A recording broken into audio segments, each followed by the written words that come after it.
Okay, so welcome all of you to the next lecture in our series Tyranny and Freedom in Early Christian Thought and the Middle Ages, which is the part of a broader series concerning tyranny, freedom, democracy from antiquity across centuries, as we can hope. So in this year we are dealing with early Christian authors and the Middle Ages, and today we have a pleasure and an honor to host Dr. Andrew Fear, who works at the Department of Classics and Ancient History at the University of Manchester, and he is primarily interested in the Roman Spain and in the Visigoths and the Visigothic state in Spain in late antiquity or early Middle Ages, as well as in military history.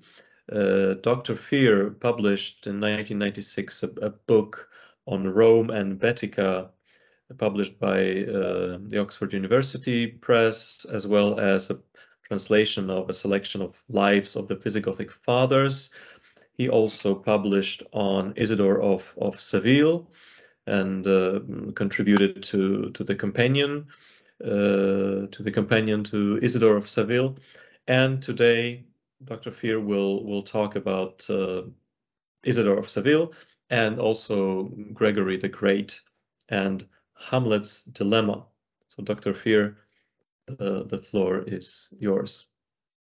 Well, thank you very much indeed. Please do say if you can't hear me. I'm not actually on my own personal machine this evening, so I'm slightly nervous. And also, I'd like to apologise to everyone for not doing this at the scheduled time, and to thank Matthews for his kind consideration in putting this date here, which I hope has inconvenienced no one. What I want to do today is, I think, probably talk a little bit more about Gregory than Isidore, although, as we'll see, these two authors, I think, on this topic are quite closely intertwined. And I want to start with a quotation from Gregory, which I think is important, and it is one of many very similar quotations I could have pulled from his work. So in the Register of Letters, Book 7, Letter 26, he remarks to his correspondent, non consideras quia mundus in fine est. Have you not given thought to the fact that the world is at its end? Now, this is just one of many apocalyptic statements by Gregory, and as we'll see, perhaps as a man who is very interested in getting his message over and the theories of preaching, perhaps he's going a little bit too far here. But nonetheless, given the state of Italy in his day, struck down, of course, within living memory by severe plague, and then a battleground between various groups, the Lombards being the last of these in his own time, and on the one hand, the Byzantine Empire on the other hand. Perhaps this sort of apocalyptic approach is understandable, and maybe all the more so because this had happened within living memory.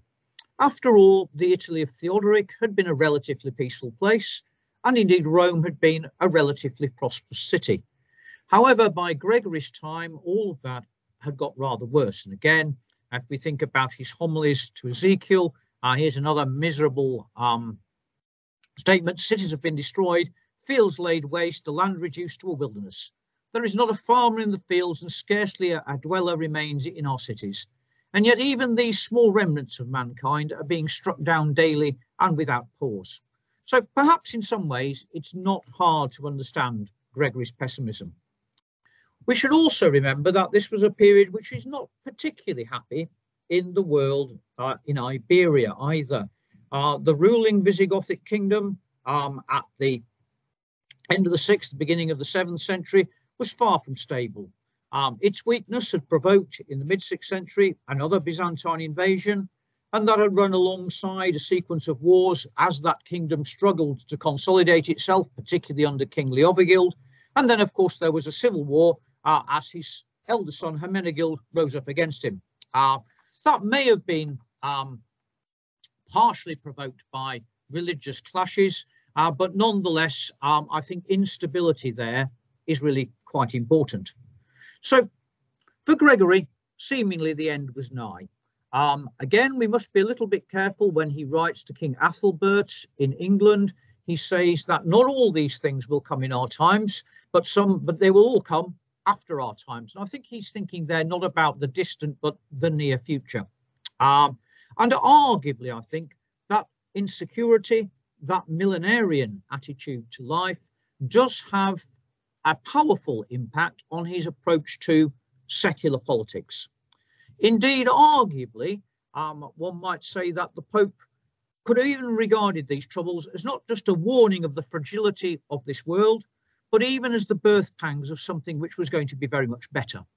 Again, one doesn't know whether this is simply teaching and patreptics, but in one of his homilies to the people of Rome, this is homily number 1, section 3, he speaks with an argument that those who didn't rejoice in the end of the world were in fact showing that they were of it, and thus, in that respect, they were enemies of God. Et per hoc, this love, the worry about the end of the world, inimicus Dei esse convincitur. So in these dire circumstances, perhaps one might almost say, this is my reading last night, a Tolkien-esque world, but without Tolkien's eucatastrophe, or perhaps only in the hope of a supernatural one, it isn't really difficult to see why Gregory identified so strongly with both Job and the watchman prophet Ezekiel. Gregory's pessimism is paralleled by the warnings about the end times, I think, that he would have read in the Bible, where, of course, in Revelation, along with a litany of natural disasters, there were to be false prophets and evil rulers. And we find this, of course, in the Gospel according to St. Matthew as well, Matthew 24:24, Revelation 13 onwards, I would say. And no doubt Gregory saw good parallels for those people in his own world, in the form both of, as he would regard it, heretical forms of Christianity, and also bad rulers and a few residual pagans. Now, rulers in particular could form part of the legions of the Antichrist. Though we have to remember, and I think here there is an interesting difficulty for Gregory, that the kings of the day he is dealing with, by and large, are Trinitarian kings. Gregory's form of Christianity, Isidore's form of Christianity, and maybe 2 or 3 generations prior, this would not have seemed plausible, were in fact winning out. Paganism is there, but it's a very minor thing. The other thing perhaps worth thinking about here is Gregory's attitude to secular politics altogether. If we are to take his millenarianism seriously, and if the end of the world is just around the corner, why would one worry about secular politics? This is going to be a very brief period of time, and something new, something everlasting, and far more important and interesting is going to come very, very soon. And therefore, perhaps one can see the indifference, and I know Marcus and Straw, for example, is the usual dialectic, isn't it? That people argue whether Gregory has an approach to politics at all. I think arguably he wouldn't have wanted to split them in quite that way. But even if he had, he might have said, well, to be honest with you, secular politics really doesn't matter because it isn't going to be with us very much longer. In that period of time where it is around, of course, though, there can be very little doubt, I think, that Gregory's relations with the Byzantine Emperor Maurice were not good. I'm puzzled, and perhaps someone can correct me later on, but I really don't see in a lot of literature proof in a lot of literature that this is a good relationship. Certainly, Gregory's dealings with the Lombards exasperated the emperor, leading him to denounce the Pope as naive. Something which annoyed Gregory no end. And indeed, we can see a little bit later in the correspondence between the two, a blazing row between them. So this is again the Register of Letters 536 and 540 in particular. This was provoked in particular by Maurice banning soldiers from becoming religious, becoming monks, and Gregory was extremely angry about that. Also, Gregory, from time to time, of course, the enormous row about the titles of various divines. Gregory wanted the emperor to intervene. The emperor chose not to intervene, and that also irritated him no end. Now, that relationship, I think, was always going to be, to some degree, problematic. And that's really because of the very, very different dynamic that Christianity brings to imperial power when the Emperor Constantine converts. Obviously, both Gregory and Isidore would have been aware of the theory of Symphonia Agathae, the good harmony, the notion that religious and secular power would work together. Each had their own spheres, and they could and they should work in harmony. Again, of course, such a position is grounded in Scripture. Christ's words in all the synoptics, so Mark 12:17, Luke 20, Matthew 22, give therefore to Caesar that which is Caesar, and to God that which is God, grounds that sort of notion. Gregory will have been familiar, of course, with the Western formulation of this idea, done by Pope Gelasius at the end of the 5th century. Therefore, there are two Emperor Augustus powers by which this world is principally ruled. They are the Auctoritas Sacrata Pontificum and the Regalis Potestas. And of course, there is an Eastern formulation of that as well. Gregory would have been entirely familiar with that, given the fact he'd spent time in the 580s in Constantinople. And of course, Isidore would have been familiar with that from the deep friendship his elder brother Leander had with Gregory. In the East as well, of course, one has to think of Justinian's 6th novella, where once again this idea is there. Interestingly, the idea there, of course, I think in Justinian's mind, is a very firm statement that the secular power has the right to interfere with religious affairs as and when it wishes to do so. In some ways is a restatement, one might say, of Romans 13:1, the notion that one should give obedience to the powers that are in this world. It's also, I think, fair to say that in this duet, if you like, this symphonia, there was always a competition as to who should be the dominant voice. John Chrysostom, back in the 4th century, when he addresses the Antiochenes, broaches this and states very clearly that, in fact, it's the religious voice that should be the stronger. Stay, therefore, in your proper domain. The empire and priesthood each have their own boundaries. Then he goes on, of course, to say, even though the priesthood is the greater of the two. A king should be judged not merely on his appearance, but on his behaviour, and his domain is the administration of earthly things. Priest, on the other hand, has the administration of heavenly things. And that is why, John says firmly, the king bends his head to the hand of the priest, and why in the Old Testament kings were always anointed by priests. And it's that view, I think, John's view, not Justinian's view, that Gregory in part accepts. Though I think to think about this idea of a division of powers is probably a mistake if we think about Gregory. If we want to keep our musical metaphor, this is not a duet. The empire may indeed have been, or the emperor, if you like, mean the orchestra's lead violinist, but the church was most certainly the conductor and telling people what to do. And indeed, although Gregory, I think, would never have used such a metaphor himself, God is, if you like, cast in the role of Orpheus in his Moralia.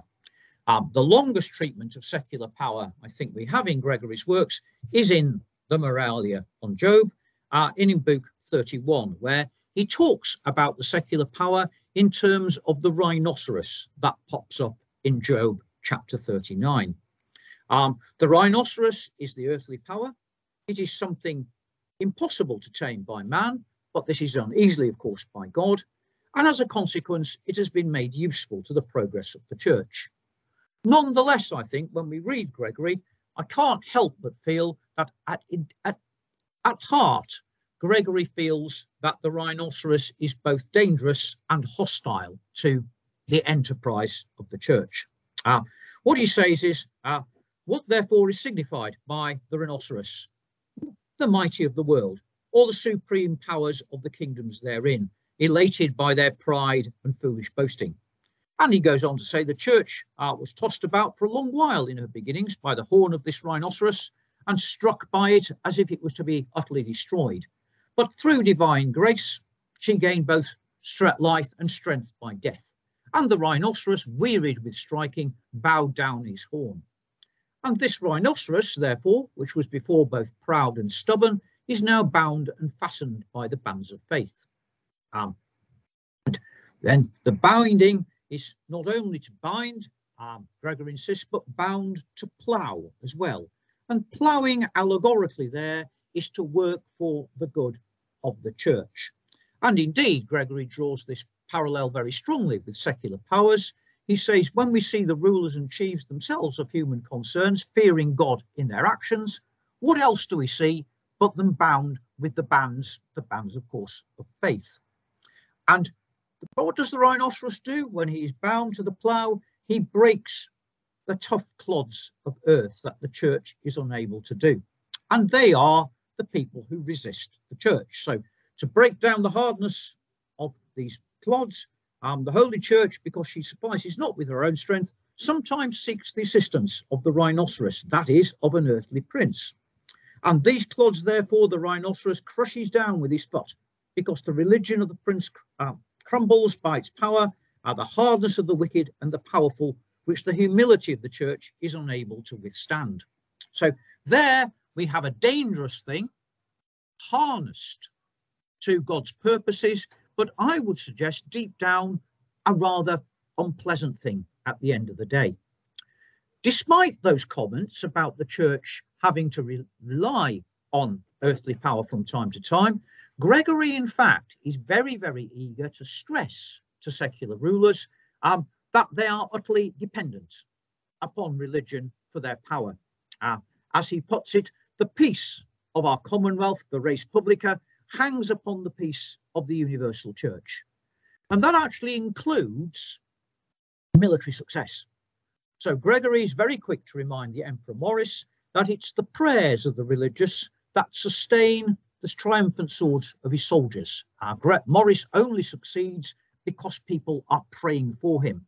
And he uses this, of course, in his debate to get rid of the phrase the ecumenical patriarch. So in the Register 537, he says, you know, what human power, serene lordship, what strength of arms would presume to raise his irreligious hands against the glory of your most Christian rule, if the minds of priests burn to beseech their Redeemer as one on your behalf, and as befits your merits. In other words, if you like, the priests are a battery of prayer, and it's through their prayers and their successful relationship with God that the emperor succeeds upon earth. Without that, and I think as we'll come on to see, without that battery of prayer, the emperor is of no value whatsoever. And indeed, Gregory is also eager to remind Maurice that he is the rhinoceros, that he has got power for a very specific purpose, and that power is to further the well-being of the church. So again, if we look at the letters, so in the Register 3, letter 65, behold, Christ answers through me, the lowest of his servants, and yours, saying, and this is addressing Maurice, from a mere notary, I made you the commander of the imperial guard. From the commander of the guard, I made you a crown prince. From crown prince, I made you emperor. And not just this, I even made you the father of emperors. I have entrusted my priest to your hand, and you withdraw your soldiers from my service. So once again, God is behind the emperor. And I think in that great chain of being, there is a threat, an implicit threat that comes with this. So why is, according to Gregory, the emperor there? What does a good secular ruler do? He is in fact somebody who does the opposite of Maurice. He makes the religious life possible.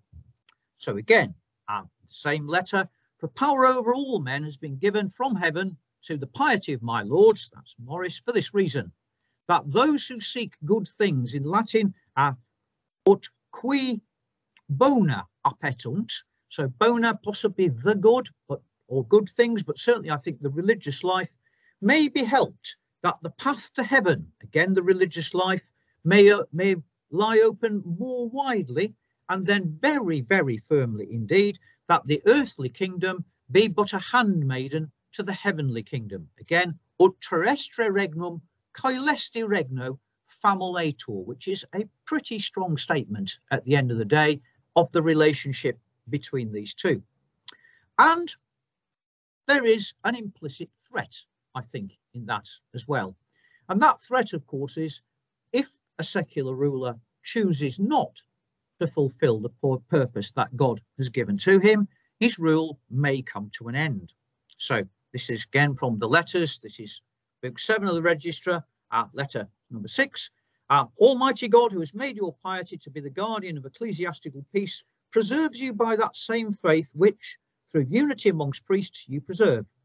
When you submit your heart humbly to the yoke of heavenly loving kindness, it is brought to pass that by heavenly grace you tread your enemies under the foot of your valour.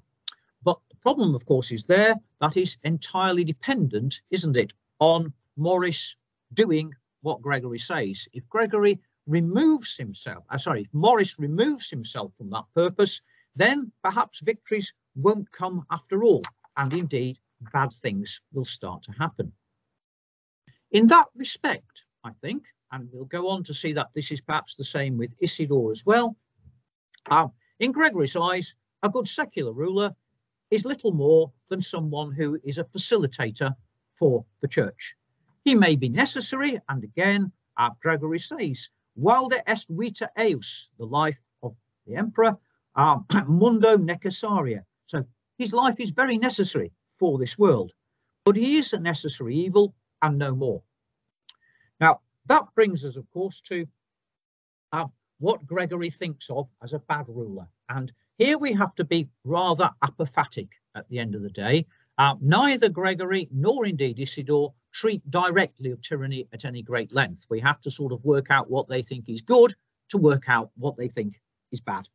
I think, as ever with Gregory, the worst thing in a ruler is pride. Pride is the ultimate sin for Gregory.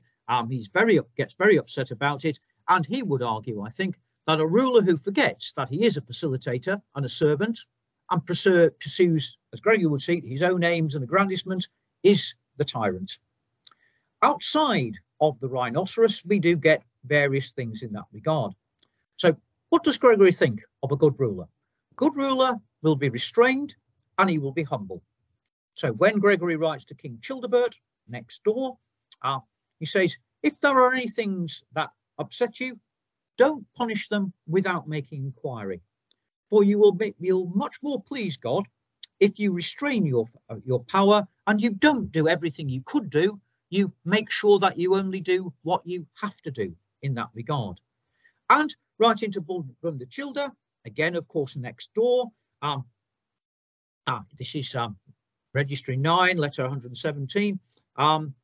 He says, when we rule the kingdom, cum in regni regimine, strength, virtue requires justice, and power requires equity, and neither will do without the other. Again, when he writes to King Recared in Spain, and here, of course, Recared presiding over the conversion of his people to Trinitarianism, that must have been a major triumph, as Gregory would have seen it. He's very careful in his letter, again, this is Book 9 of the Registry, letter 122, that humility is important. What does Recared need? He needs both humility of heart, humilitas cordis, to keep down pride, and actually he also needs, something Gregory gets very excited about from time to time, cleanliness of body, as he puts it, munditia corporis, by which he means sexual continence. And he says, the government of your kingdom ought to be tempered with moderation, lest power steal up upon your mind, potestas. For a kingdom is well ruled when the glory of reigning does not dominate the ruler's mind. So again, of course, if we think about the regular pastoralis, Gregory's very, very insistent that a good ruler is a man who regards himself as a servant of those who ruled. He is very, very insistent that this is the case also with secular rulers. And again, he says care must also be taken to stop anger creeping in, so that whatever you could do lawfully, you will do too quickly. In other words, moderation, only behaving as one ought to, not how one can, is very important. And he goes on to say, you've got to be careful, particularly with anger, because if you let anger take over, you will actually start rejoicing in cruelty. So for once it gains possession of the mind, anger will think that even what it does in cruelty is just. So, nam si semel mentem possidens, coiperit justum est deputat, etiam quod crudeliter facit. So those are the dangers, I think, that Gregory sees in secular rule. There are also other good qualities. So again, to Theodoric and Theodobert next door in the Frankish kings, the highest good amongst kings, the summum bonum, is the cultivation of justice, and to keep safe the rights of every man, and not to suffer what their power allows them to do to their subjects, but rather to safeguard quod aequum est, what is equitable and right. And also in the same letter, Gregory says, you know, the reason I'm writing this is I know you know that, and therefore you will be open to my suggestions to correct your behaviour.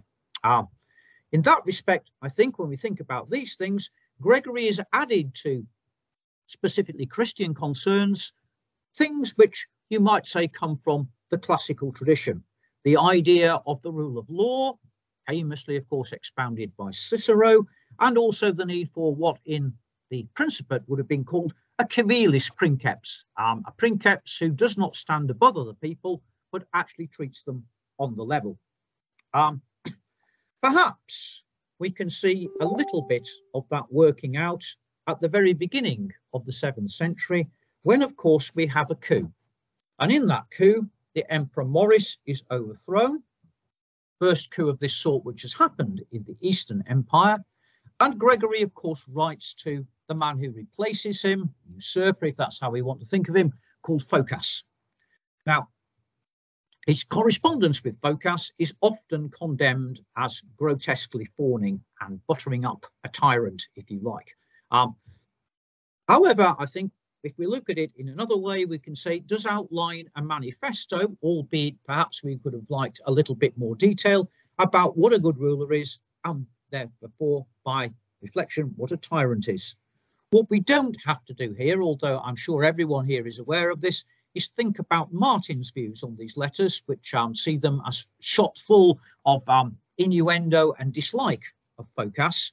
Because this isn't really pertinent to what we're doing. Perhaps people could want to discuss that later. My personal view is that actually, for Gregory, a man who never really got on with Maurice that well, his fall probably is a demonstration of that truth we talked about in letter 7-6, that when a ruler moved away from being a facilitator of God's purposes, and certainly from Gregory's point of view, Maurice had done that, he is likely to fall because he will use the grace of God upon which his power rests. In that letter to Phocas, Gregory speaks about the yoke of trouble which Maurice had placed upon people's necks, and he lays out his criteria again for good kingship. And this consists in good acts, actus benigni, and they seem to be twofold in nature. One is defence against the empire's enemies, and the other is kindness to the subjects within the empire. So the crushing of proud minds, the superbi mentes, and there again pride is to the fore, ostium, under the dominatio of the emperor, but also to raise up the crushed spirits, the animi of his subjects, through his pity or misericordia. And arguably here you might say, depending on whether you think the crushing of the proud minds of the emperor is simply defensive, or perhaps is going on to the offensive, we might also see another classical virtue here, that of propagatio imperii, which again, of course, would have been a good virtue from the early Roman imperial period. But along with this, and perhaps this shows us some of the things that Gregory was unhappy about with Maurice, there are some specific complaints about the past, unless one thinks that these are mere tropes and nothing specific. So we're told that there was the booty of peace which have been produced under the pretense of court cases. Then we talk about plotting about wills, the testamentorum insidiae, and we also talk about grants made freely, but actually exacted through violence. So donationem gratiae violenta exacti. This seems to be to do with property, the extortion of property perhaps, or people being forced to make donations. And indeed he goes on to say, let secure possession of their own property return to all people. In other words, again, the hint is that Maurice, presumably here, Gregory's main concern is with the church, but nonetheless, Maurice has been removing things in that regard. And of course, again, that brings us back to our friend Cicero and the notion that property rights are in fact the base foundation of freedom. In particular, where we said, let everyone have their own libertas back. Reformator iam singulis sub iugo imperii pii libertas sua. And then Gregory makes a statement, and he makes it elsewhere as well, so I think probably this is an important part of his thought. He says, and now this is the difference between the kings of the Gentiles and emperors of our commonwealth, that the kings of the Gentiles are lords over slaves, whereas the emperors of the commonwealth are lords of free men. And that at one level does sound very much, doesn't it, like Pliny's Panegyricus, all the way back when Pliny addresses Trajan. So there, Pliny talks about, so he's saying, when we talk about Trajan, non enim de tyranno sed de cive, non de domino sed de parente, loquimur. But of course, Gregory is a very sensitive writer. I think Martin is quite right about that when he uses his Latin. And I think it's very interesting there that actually Gregory has chosen to keep the repetition of domino in his Latin phrase. So reges gentium domini servorum, imperatores rei publicae domini liberorum, that jingle is there. Whereas, of course, in the Pliny, it is very firmly the sense that we're talking non de domino sed de parente. So we have certainly moved from a world where we're looking at an aristocratic club at the top, the world of Pliny, to a world where there is a dominant figure, and that dominant figure ought to behave in a certain way, but nonetheless he is dominant. Gregory is most certainly no libertarian. Like any good Roman, he believes in hierarchy, very, very firmly expressed in, again, the registry, Book 5, letter 54. And he also sees that it is the king's duty to repress those who act against the church, and indeed to do so forcefully, not just to ask them, but actually force them to conform. And again, particularly the people he is pleased to call Donatists in North Africa, this is addressed very firmly to Gennadius out there, that you should get on with forcing these people to conform. That's in Book 6 of the registry. So there's absolutely no doubt that one could deal with non-standard Christians, and to do so physically and to resist them. And again, if one thinks about Gregory's organization of defense against the Lombards, he's happy to do that physically. He's happy to encourage other imperial soldiers to fight these people very, very firmly. So it's very easy to see what happens in that regard. Equally, we find that just down the road from Rome, there are still tree worshippers in Rome, and Gregory is very firm that these people should be suppressed. However, all of that militancy changes when we deal with the empire itself, because there Gregory sees a need to obey and not to resist wrongful acts, even if those acts are in fact wrong. And here, I suppose, we come to the tension that one sees from Romans 13:1, where Paul enjoins us all to pay respect to the authorities set over us because they come from God, and arguably the tension that we have with that with Acts 4 and 5, where we are told that we should obey God and not men's wishes. So returning to his anger about Maurice's edict about stopping soldiers becoming monks, he writes in that note, so I, being subject to your commands, so Iussione subjectus, have caused this self-same law to be transmitted through various regions. But because this law is by no means agreeable to Almighty God, I have also, in this my representation to you, have declared to my most serene lords my disagreement. And thus on both sides I have discharged my duty, having offered both my obedience to the emperor and also for God, I have not at all kept silent as to what I feel. So there Gregory is happy to lobby, he's happy to protest, and indeed, if you look at the registry, the very next letter is a letter to his physician, Theodore, who he knows gets on well with the emperor, to lobby the emperor to change this law. But what he does not do is say that the emperor must be disobeyed. There is no notion there that a man who is manifestly not doing, as Gregory sees it, the will of God, should be toppled as a consequence in that regard. And that at one level is quite intriguing. After all, Gregory there is pushing against a very, very long-standing trope in the classical tradition, that in fact opposition to tyrants, that the disposal of tyrants, tyrannicide, is a boon to the state concerned in particular and to mankind in general. So at one level, that's there. Also, of course, a poor secular ruler could easily be seen as working against God's will. And given the allegorical approach that Gregory takes to his biblical exegesis, it seems to me anyway, and again, I look forward to disagreement about this, that Gregory could have easily constructed an argument to show that it was right to oppose physically such a ruler in the same way as it was right to oppose the schismatics, heretics and pagans that he's happy to physically object to. As Rome, of course, never fell to the Lombards, Gregory was never placed in a position of being directly subjected to the rule of a non-Trinitarian ruler.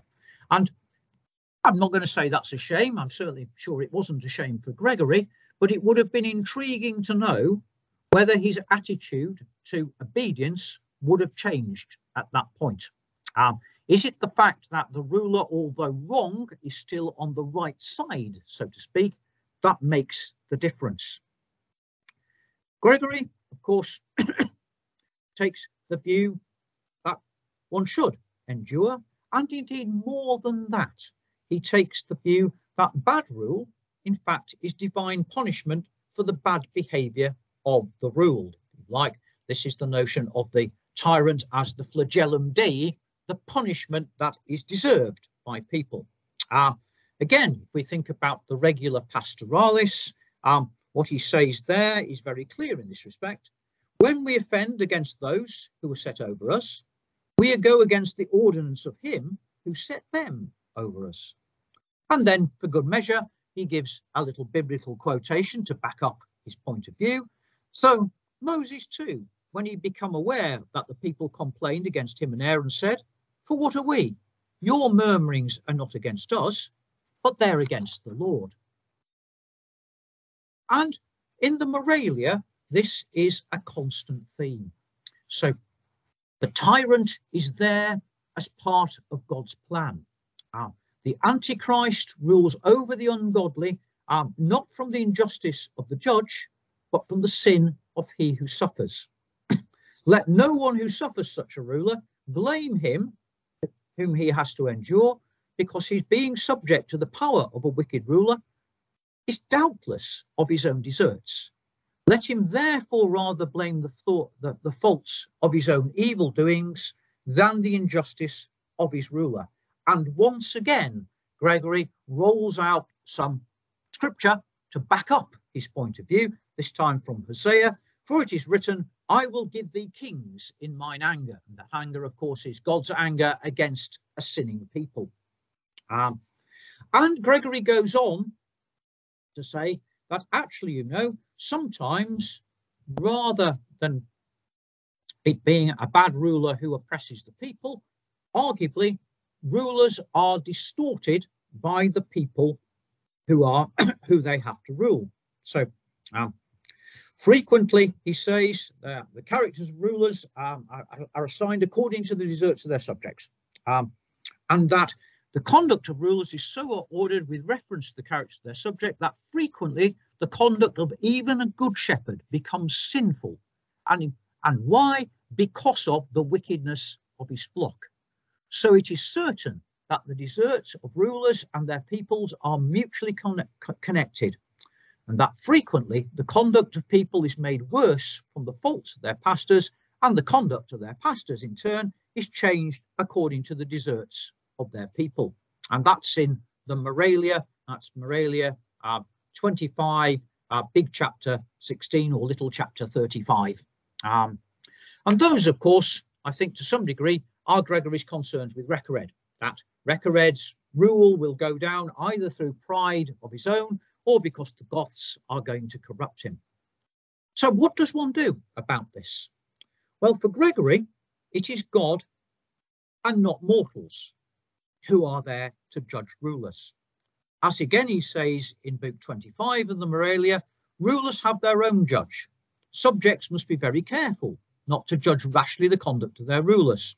And then he goes on again to use scripture and Christ's overturning of the temple in the temple of the tables of the money changers to show that God will judge rulers. So the correct response to a bad ruler is to endure them, because they too are part of God's plan. And that is true even if what the rulers have done, as we've seen, is manifestly wrong. Again, if we look at the Moralia, the following book, book 26, but even if the conduct of the rulers is to be blamed justly, it is still the duty of their subjects to pay them due respect, even if they are angry with them. He goes on to say, be careful not to imitate such people, but endurance is important. And again, he almost argues in a way for covering up these things. Scripture once again is used at this point to justify Gregory's point, and he uses Noah and the famous incident where Noah becomes drunk and his sons are very upset at him disporting himself naked, and they take him inside and they cover him up and such like.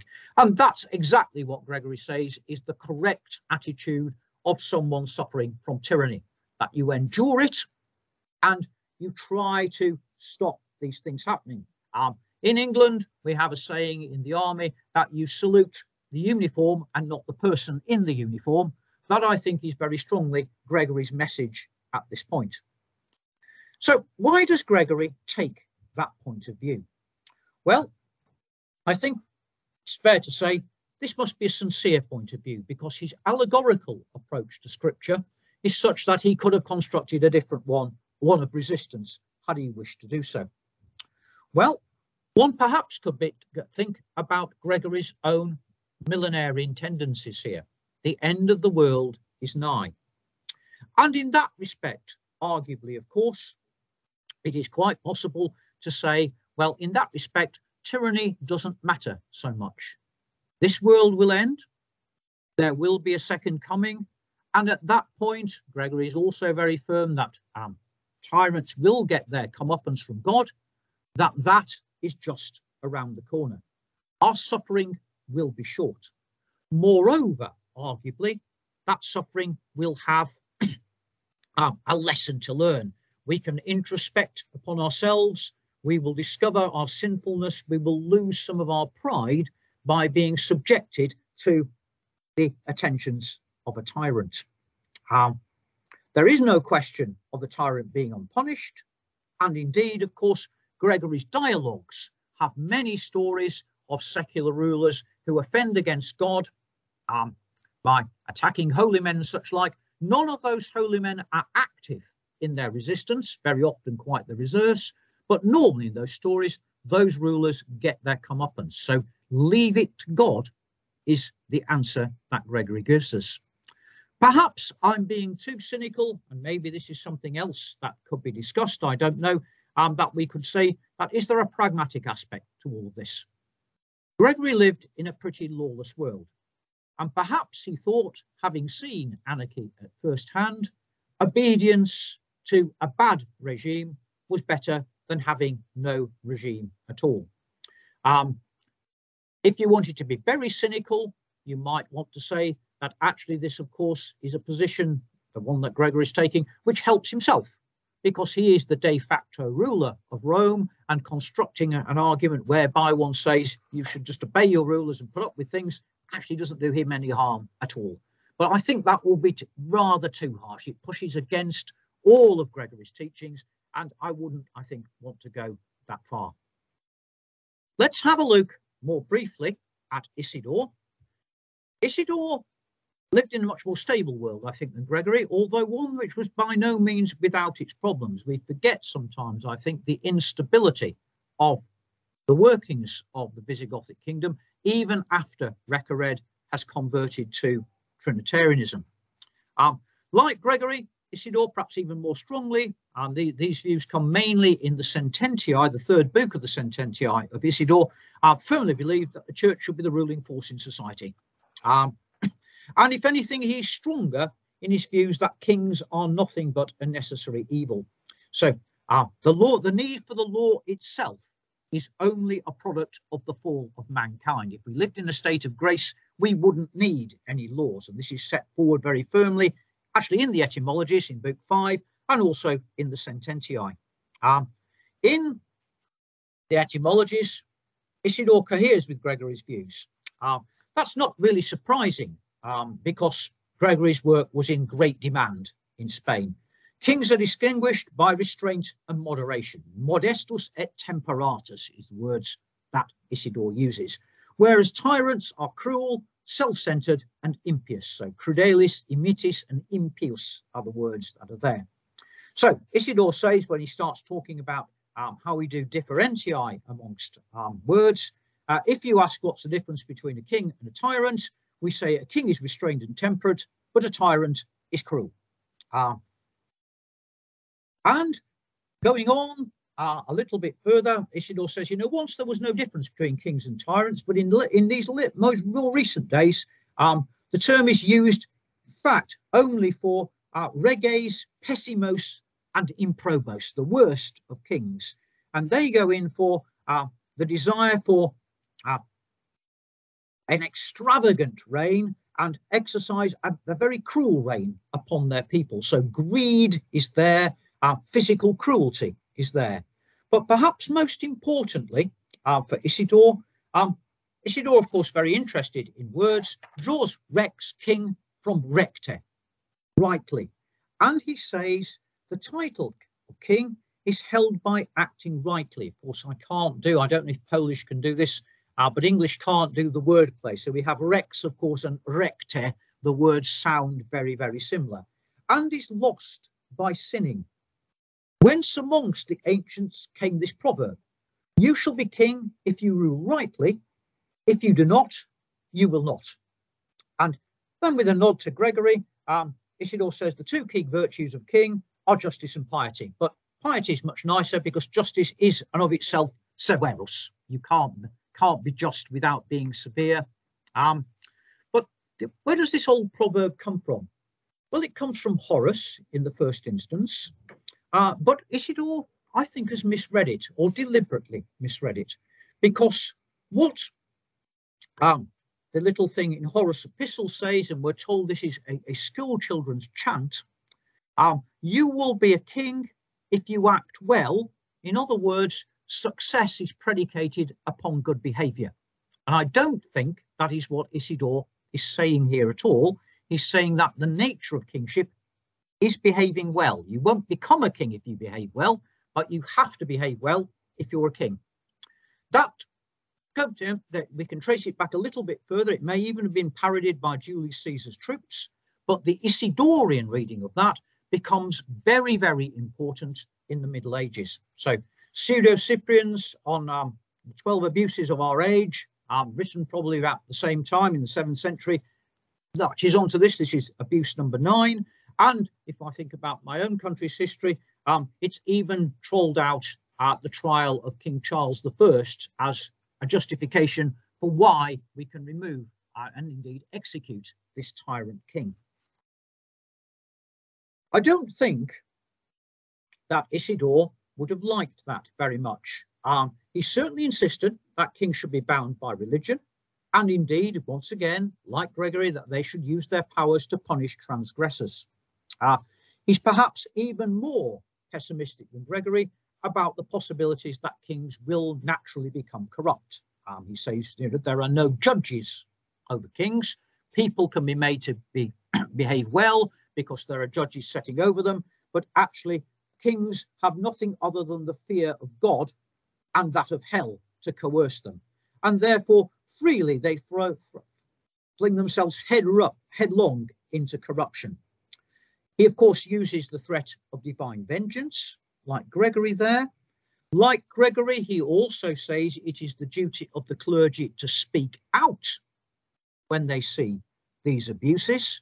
But nonetheless, like Gregory, he also sees the tyrant as the flagellum Dei. The blame is on the people. So when kings are good, he says in the Sententiae, this Book 3, chapter 48, this is a gift from God. But when they are bad, it is because of the wickedness of the people. For the life of their rulers is so disposed according to the merits of the people, as indeed Job says. Job, a quotation from Job, who, this is God, has made a hypocrite to rule because of the sins of the people. And again, like Gregory, Isidore thinks that actually potentially there is benefit in all of this. That freedom, if you like, can be slavery, and slavery can be freedom. And I recall George Orwell said that one of those slogans from the party could be reversed in 1984. So here he says, well, sometimes, you know, it is better to be subjected to slavery than have unbridled freedom. For many people find God and freely serving him when set beneath flagitiosi masters. And although they are subjected to those masters in the body, in their minds, they are raised up. In the same way, and perhaps we should end with this because I notice time marches on, we could think perhaps of the Fourth Council of Toledo, council over which Isidore presided, and of course one which was designed, in part at least, to harden out the reign of a man who had just produced a coup, King Sisinand. There, what we're told, is the oath of loyalty to the king was taken in God's name.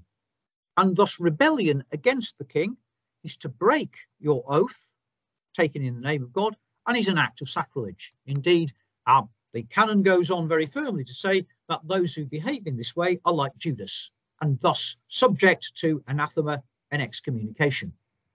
Interestingly, again, scriptural material is used here, which isn't used by Gregory, to the best of my knowledge, and again, I stand to be corrected, talking about anointed kings. So Psalm 104 or 105, depending on whether you're a Catholic or Protestant, Nolite tangere Christos meus, touch not mine anointed. And also from the first book of Samuel, he who extends his hand against the anointed of the Lord, will he be innocent? And of course, at the end of all of this, there is the flip back, which is a divine threat, saying that those kings who go against the reverence to law will be judged by Christ and will be damned by God.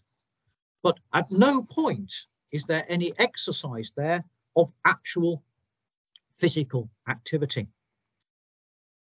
Perhaps what we have here is primarily, I think certainly in Gregory's case, I suspect in Isidore's case, a mental mindset that all can be explained by God, and that the thing to do with tyrants is to endure them. And perhaps, to pick up the Orwellian ideas that I sort of threw in rather casually, that the important thing there is that one can be corrupted in body, but can in fact be purified in soul, or at least not corrupted in soul. Again, I think that this is a message that Alexander Solzhenitsyn touches in the Gulag Archipelago, although again, whether Solzhenitsyn had ever read any of these church fathers, I think he's probably open to debate. What we don't have, though, is a ringing call to resist tyranny. Isidore's slogan, I think, becomes that over time. For Bradshaw, the judge at the trial of King Charles I think there very much we're told that if you don't behave properly, you cease to be a king, you become a tyrant, and it is right and proper to get rid of tyrants.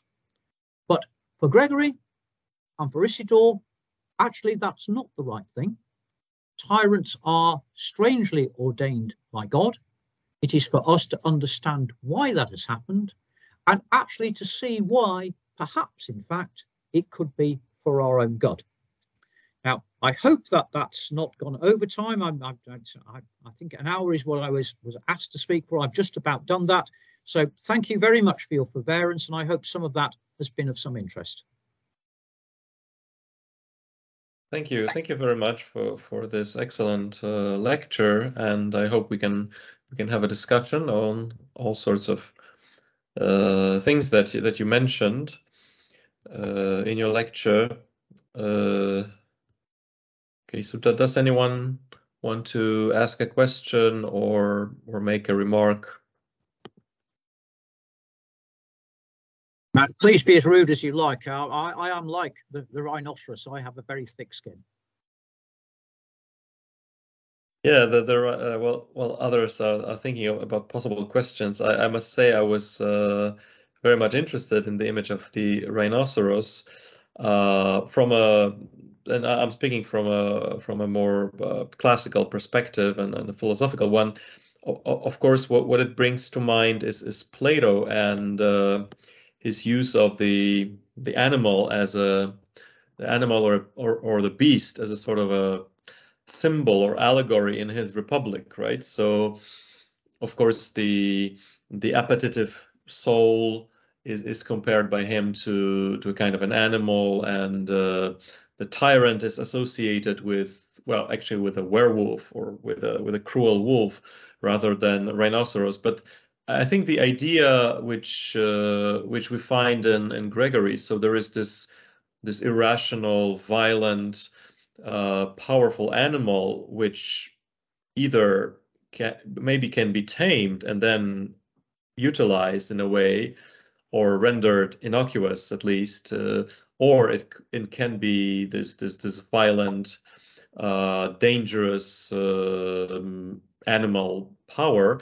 I think it has deep roots in the classical tradition and of course in Plato.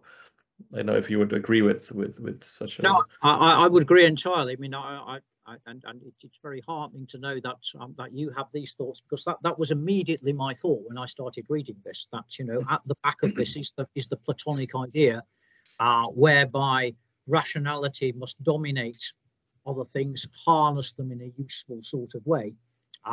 Here, I suppose the difference is that this cannot be done by human hands. So in Plato, that the rational man can dominate and order his soul correctly.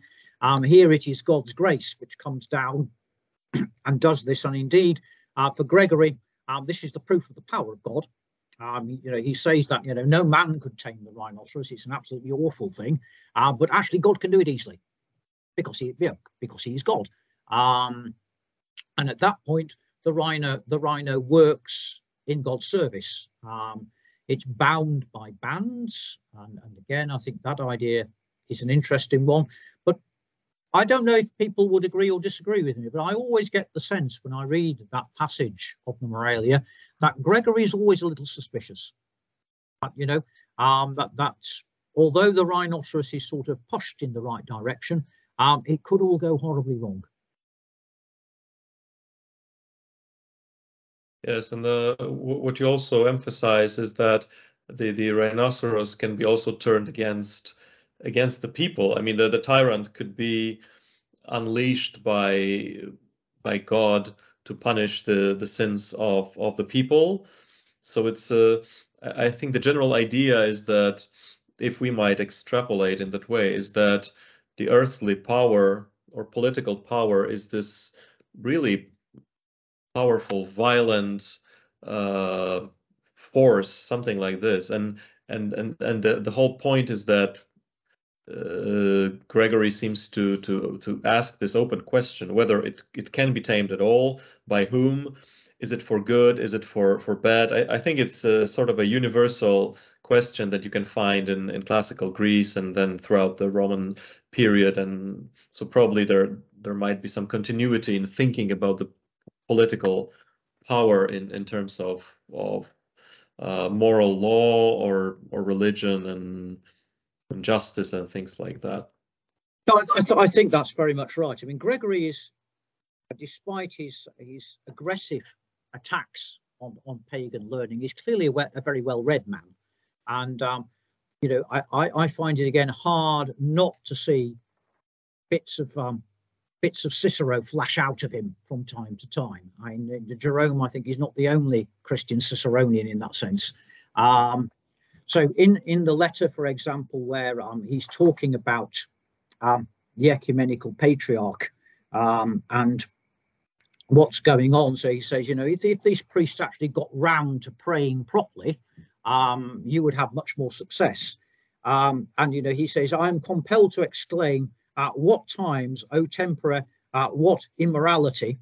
Well, that sounds awfully like Cicero, doesn't it? A long, long time ago. And I find it hard to think that Gregory was not positioning himself very, very deliberately in that regard. Okay.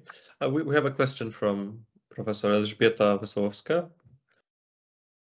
Thank you for your excellent lecture. And I have a question concerning the Hamlet by Shakespeare, because it's for me it's a fascinating problem. If Hamlet had a law to punish the second husband of his mother in such a way that he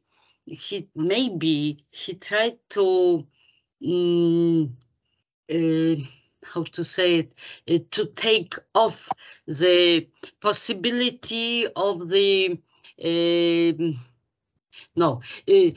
to make the king for eternal punishment, because he hesitated in the moment when the king was praying.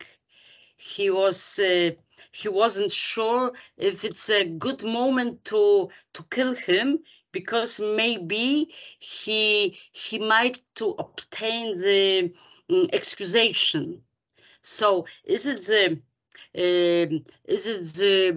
good example for pride, a human pride, too great pride to go into the competence of God, of course, because Hamlet is only human.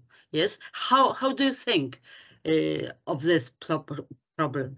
No, I think this is a big problem, and actually, arguably, it's a problem that exists back in the 7th century as well. So, if we think about the 4th Council of Toledo and the use of these two texts which talk about the Lord's anointed, now this is something which we can't be sure of, but I suspect that those texts are chosen carefully and that unction is already being used at the coronation of Visigothic kings.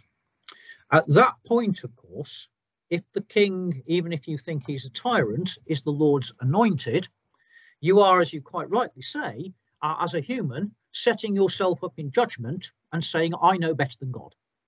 That my notion of right and wrong is clearly better than God's. And at that point, of course, you are guilty very much of the sin of pride. And I think this is part of the reason that Gregory is worried about this sort of thing. That Gregory's saying, you know, remember how small you are in the greater scheme of things, that God will judge these things because he knows what is right. For you to set yourself up as the judge is in a way to set yourself up as God. And that, of course, is one of the worst forms of heresy that one could conceive of. So I think this is a very, very great awkwardness, particularly given this notion. And again, if we think about Justinian and the sixth novella, Justinian there is very clear that power comes down to the emperor as well as coming down to the priesthood directly from God. And therefore, to challenge the emperor physically is to challenge God's judgment. And that, of course, in turn, is to set yourself up almost as an anti-God, isn't it? So I think that, yeah, I think you're quite right that there really is a very, very deep awkwardness here.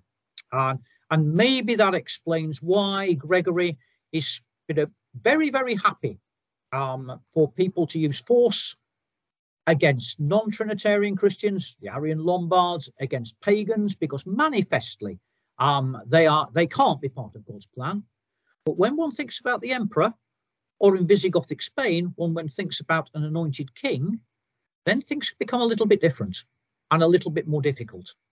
I actually think, I've said this in print elsewhere, that actually the unction of kings in the Visigothic kingdom actually rather spoils Isidore's major project, which was effectively to have the church drive that kingdom. But when the kings are anointed, they can turn around and say, in fact, I am closer to God through my unction than the churches. And therefore, in fact, I am speaking with God's voice and you are not. And that tension, I think, is never really resolved in Visigothic Spain and remains unresolved when the Arabs roll in the early 8th century. Thank you very much. Thank you. It's a very, very wide problem. Thank you very, very much. Thank you. Thank you for the question. I'm thinking about the sort of tension that you illustrated by the apparent contradiction between Acts 5 and Romans 13. I think it's on the one hand, it's a very good way to try to think of the Christian world and the relationship between political power and the sort of divine transcendent realm. So on the one hand, we should obey God rather than man, but Paul says we should obey our rulers. So, and I don't know if you have this experience, but whenever I'm working on Christian writers, and I think I came across a genuinely Christian idea as opposed to the classical one, then I realized that it's already in the classical culture, but it has been sort of transformed. Because in fact, if you take a look at Plato's Apology, right? So what Plato does with Socrates, basically, Socrates says the same thing, right? So the god of Delphi, Apollo, told me to practice philosophy, to discuss those things with people. So I will listen to Apollo, says Socrates, and I will listen to my own daimon or daimonion rather than to the voice of the Athenian demos. So already in Plato and later, of course, in Cicero, in the whole idea of the natural law, so your conscience, your reason is actually more important from the Stoic perspective than the positive law in a way. So the whole thread of thinking about the conflict between conscience and political power, I mean, conscience always wins in classical thought in a way, and then Christians set the same problem, I think, but then of course listening to your conscience is listening to God's voice, and being obedient to conscience means being obedient to God. But as you point out, it doesn't solve really the practical problems of politics or life, even though the framework seems to be, I think, consistent throughout the classical and the medieval period to a certain degree. I don't know if you would agree with such an interpretation. No, again, there is a deep awkwardness here, isn't there? I suppose part of the awkwardness is to say, where does the ruling power come in the scheme of things? So, if one has one's consciousness, I think, perhaps what Gregory would say is, you need to take a step back and ask yourself, are your private thoughts actually the ones that really conform to God's plans? Or in fact, is it the sin of pride to set yourself up as my specific ideas are clearly the right ones? And, you know, I suppose one could see that argument panning out in the Christian tradition quite a lot, couldn't we? In the sense that, you know, the Catholic Church will fall back upon tradition, in teachings of fathers and such like, and more radical Protestants would say every man is his own priest. You are entitled to interpret this book however your conscience speaks to you. I suppose the other difficulty, and you know, I really do think there is an enormous moment of awkwardness when the Emperor Constantine the Great becomes a Christian. We've never had a religion before in the ancient world where the head of state is not the head of the religion. Working that one out. So again, where Constantine positions himself as the 13th apostle and things like this, that is a problem that is never really resolved. And these tensions, I think, are almost inevitable in the political status quo that we have. Again, the interesting thing there maybe is, as far as I know, and again, I stand to be corrected, Isidore of Seville is not a millenarian. He doesn't think the end of the world is around the corner. So in some ways, his judgment on this is much harsher than Gregory's. If Gregory really did think the end times were upon him, tyranny would be the birthing pangs of the new kingdom. If Isidore doesn't think that, this is simply something that is a test set by God for you to endure. Perhaps in enduring it, you come to understand it, but it's not an easy thing, is it, at the end of the day? You know, I suppose it's one of those perennial problems of all forms of philosophy, let alone Christianity, is to, you know, why do bad things happen? And this one is very hard. As I say, I think for Gregory, there is an easier escape route in some ways than there is for Isidore. But Isidore, I think he's taking this from Gregory. We know that Gregory's, particularly the Moralia, is in high demand in Visigothic Spain. So the teachings, I think, I wouldn't want to say that Isidore is entirely derivative upon Gregory. I think, you know, I think he's underestimated as an original thinker, but nonetheless, he is coming from exactly the same line of thought. But if he's not a millenarian, that becomes very much harder. Or his teaching becomes very much harder edged, shall we say. Does anyone have a question or a remark? Yeah, I'm very interested in what you say about the sort of historical and political and social context for those ideas, especially the hypothesis that the degree of chaos or political turmoil may be an important factor in where you stand in this tension. Because what you suggest, namely that if you think that the world is at an end and the chaos is a part of God's plan because the sort of the new order is emerging, I think this is so the same way of thinking without any knowledge of those fathers. It emerged in the totalitarian concepts in the 20th century. So of course in the communist revolution there was this constant sort of message that of course all the violence is just we are breaking the eggs in order to make the omelette. So even if Lenin ordered soldiers to shoot at the workers, it was just a minor side effect of our march towards the paradise. So and the same with I think what was it, Carl Schmitt, who sort of used the Pauline idea of katechon, so the Hitler as this containing the tyrant who is containing the chaos, because so were it not for Hitler, the chaos would spill over. So this weird attempt to explain away extreme forms of tyranny and violence, as you say, by saying that we have to endure it because things could go worse, and in any case soon everything will be transformed into this new order. I suppose one difference, although I see the force of what's just been said, is that when one thinks, for example, of what happened in the Soviet Union, or indeed, of course, in the 60s in China, or a little bit later in Cambodia, those inflicting the violence saw it as a means to their end, so to speak. They're not on the receiving end of it and having to, we'll take this because it will be okay in the end. Whereas Gregory, I think, and well, that this is where we might want to see the darker side of Gregory, because Gregory has absolutely no qualms at all in the use of force to coerce people who have different religious beliefs. Absolutely no qualms at all.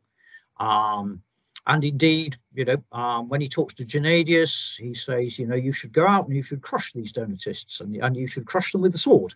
But nonetheless, I think when Gregory and Isidore talk about tyranny, they talk about not a process, something which is part of the process of good that they have enacted. It is something that falls upon them to be endured when the reverse of this will come about later on. So, in a way, it's not a justification of tyranny. It's a way of trying to explain why it happens, and perhaps why it happens again. That one of the hardest, I think, of all philosophical questions. Why do bad things happen to good people? We are good people. We are following God's will, etc. And that this awful physical oppression falls upon us. To understand why that is good for us, why we should still think that God is good, is interesting and important there. In that respect, I mean, it may be, and I have no background here at all, but I don't know, for example, the response of the Orthodox Church in Russia, or indeed of any religious groups in China and Cambodia, to explain what was going on in the Cultural Revolution, etc., etc., and how they tried to understand what was going on, whether in fact they thought, and perhaps here with Cambodia, Buddhism might come into play, whether there should be some resistance in that regard, or whether in fact endurance was the right approach to it. Mm. Yeah, I think that's an excellent point. I mean, my question was a bit provocative, but of course there is a key difference between saying that violence is good because it leads us to good outcomes, and by saying that violence is evil and we have to endure it for some reason. So that's a key difference, of course, between the Christian framework and the sort of modern totalitarian framework. We have a question from Edmund Stewart. He asks about Moralia 12, where Gregory says that every proud man is a tyrant, and a tyrant can rule even in a domestic context. That is, a private citizen can be a tyrant. Is Gregory unusual in imagining tyranny as something that can belong to the domestic and purely moral sphere rather than just the political? That's the question. I don't know whether that's typical of his community as a whole. I think it is typical of Gregory, because Gregory's great worry about, I think, everyone at all times is the sin of pride. Right? For Gregory, pride is the worst of all sins, and the regular pastoralis, I think, hammers this home time and time again as regards preachers and such like. And consequently, I think the danger of pride is there for all of us. Perhaps one might want to say that it manifests itself in the household in a smaller, no less miserable way, of course. But one could see that as a microcosm of the problem at a church level, or indeed at a state level. So I don't know whether tyranny would be the word other people in the 7th century would use in that respect. And again, of course, we've got to remember that I suspect what we would think of as the correct ordering of a household would not be the ordering at that time. As I say, Gregory has absolutely no doubts that hierarchy is important, and that there is a place for everyone, and that those places will not be equal. But nonetheless, I think he would also want to insist that the abuse of authority is the worst of all things, because that is the manifestation of pride. And for Gregory, I think being in a position of authority is to be a servant. Hence, he is the man, after all, who popularizes the phrase, isn't he? The servant of the servants of God. And I think he's sincere about that. I don't think Gregory is a self-aggrandizing man. And I hope his shade hears that and smiles upon me for saying it. But I do think that's right. Okay, thank you. Any other questions? In the meantime, I have some just minor observations of things which are interesting to me. For instance, I don't remember who said it. Was it Thomas Hobbes who said that tyrants are just kings whom we don't like? Or I don't remember. Maybe Edmund will help me with that, because I don't remember who said that. So I was wondering when I was listening to you whether this comes from Isidore and his claim that, you know, we use the word tyrant for reges pessimos at improbos. So this is almost the same idea, right? So the word tyrant is not defined as something objectively existing. So you can Hobbes, right, Edmund. Tyranny is kingship misliked. So maybe, it's possible that Hobbes was familiar with Isidore, given the fact that Isidore was, of course, the great authority in the Middle Ages. Even though, of course, it's not the same thing to say that tyrant is a king who is immoral and to say that a tyrant is a king whom you don't like. This is a huge difference, obviously. Yeah, I don't wish, I think, to say anything about Thomas Hobbes, because I don't know enough about it. Although, again, I think, one of the things that did cross my mind when I was preparing this was that Hobbes, of course, again, having lived through the anarchy of civil war, may well have thought that, things which are not perfect are nonetheless better than things which could be so much worse. What Isidore says, this is in book 9 of the etymologies, is that originally tyrant and king were the same, and indeed I think he quotes a bit of Virgil, where Virgil uses the word tyrant. I think maybe of King Evander, actually, in Italy, but somebody who's clearly not an evil person. And then he goes on to say, now in later times this practice has arisen. I think what he's saying is, we can't simply aggregate all our passages together. We've got to think about the passage of time, how these words have been distinguished over time. But no, and again, there's almost a sort of Platonic thing there, isn't there? The notion that justice is the interest of the stronger. Is this just the other side of that coin? A tyrant is a king you don't like. But at that point, I think, most certainly Gregory and Isidore would say there are objective things here, and the objective things are: is this king behaving for the good of his people? Is this king simply going in for cupiditas, going in for pride, self-aggrandizement? Manifestly, at that point, there is a checklist of things you can say this is what proper kingship is, and what it is not. As I say, though, I do think that my guess is that it's a deliberate misreading of the ancient saying, because, as I say, if you look at the Horace, if you look at Horace Epistles 1:1, where this turns up, it's saying, you want to go on in politics, but you're short of a lot of money because you are a plebeian. And then he says, but, the boys, when they play, say, you will be a king if you behave well. And then, he goes on to say, and what could be better than this law of these little children, that a kingdom is offered to those who behave well. So Isidore, I think, has twisted that. But his recasting of that proverb, I think, has had a very powerful effect in history. Oh, that's interesting. It's a like allegorical explanation of a proverb, of a pagan proverb. It's interesting. And I wanted to ask you about the question of the legitimacy of power, because you haven't mentioned that in your lecture, but maybe because of the specific period of time where, of course, there was a lot of chaos, and you mentioned the coup in Constantinople. Did Gregory or Isidore, did they reflect on the question of who is the legitimate ruler, or did they ask the question even? I mean, that someone can be an effective ruler in power, but he's not a legitimate one, or this question doesn't arise?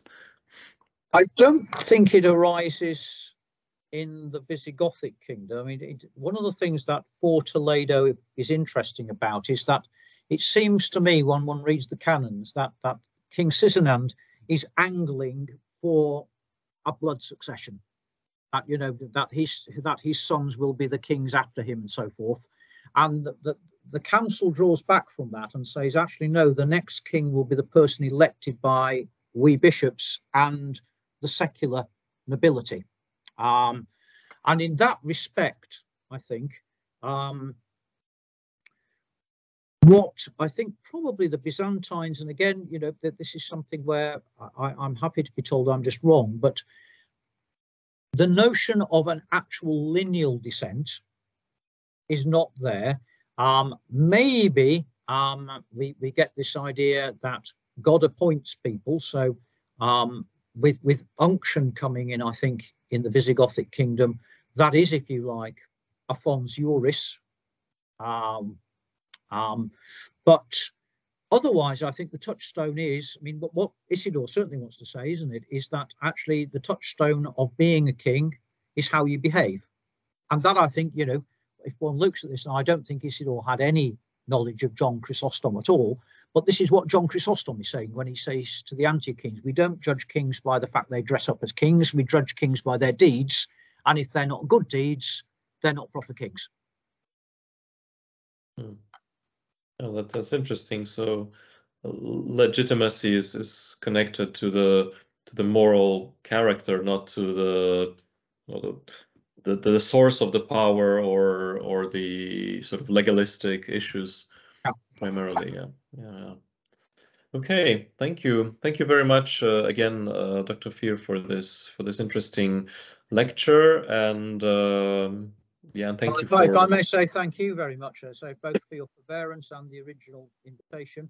It's an awfully long time, sadly, since I've been to Poland. I must try to make it an ambition to set foot there physically again. The 3 occasions I've been, I've enjoyed all of them, and I've enjoyed this evening. So thank you very much indeed.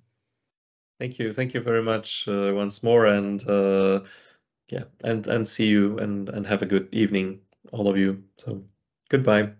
Yeah, good night.